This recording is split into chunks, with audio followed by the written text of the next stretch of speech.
O'rtoqlar, hammanglarning xabaringlar bor. Biza mana Bektemir tumani Husayn Bayqaro 28A da joylashgan avtokarga joylashganmiz, trading servisga.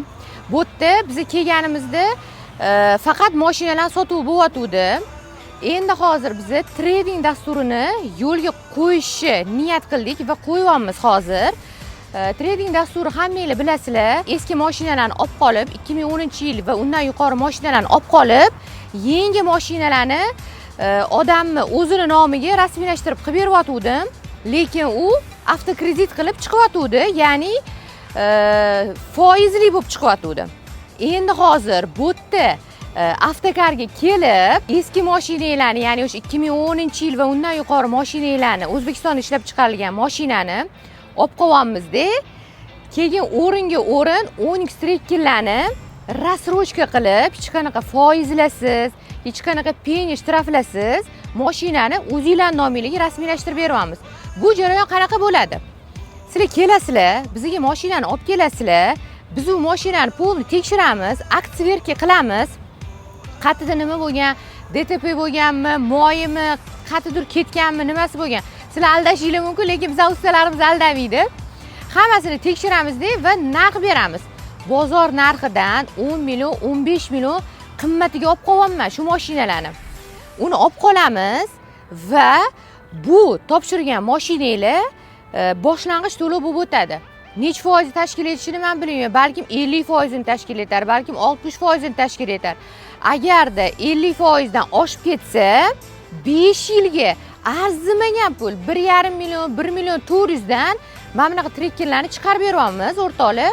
5 yil ezib, o'zini pulini bo'lib, hech qanaqa shtraflasiz, penyalasiz, mazza qilib to'lab yurasizlar. Men sizlarga bu imkoniyatni beraman. O'shaning uchun bemalol kelavringlar. Bu video manfaatli bo'ladi sizlar uchun. Boshqalarga ham tashab qo'yinglar, ulashib qo'yinglar. Kimni eski mashinasi bo'lib turib, qachonlardan beri niyat qilib turgan bo'lsa, yangi mashina olaman deb, ayni vaqti keldi. Bemalol raqamlar qoldiraman.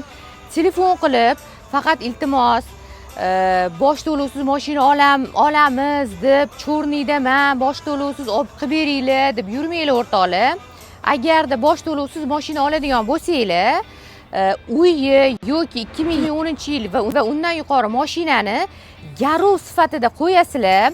Uni notarius orqali biza garovga olamiz va boshlang'ich to'lovsiz mashinalarni o'zingizlar nomingizga rasmiylashtirib beramiz. Ya'ni masalan, mana bu trekkerlar premyerlari 272 million.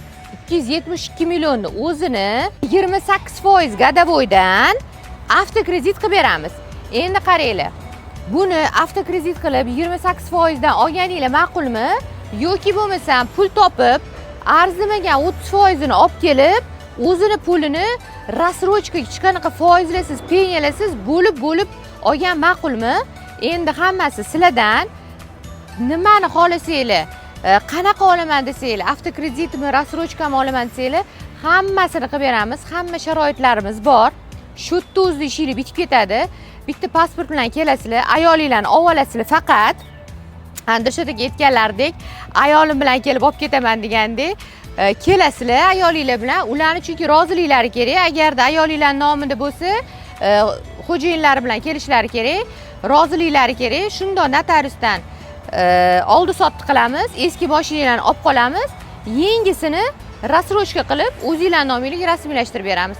Bemalol kelavringlar, faqat kelganinglarda Komolopam qattalar deb kelsanglar, sizlar uchun zo'r bonuslar bor.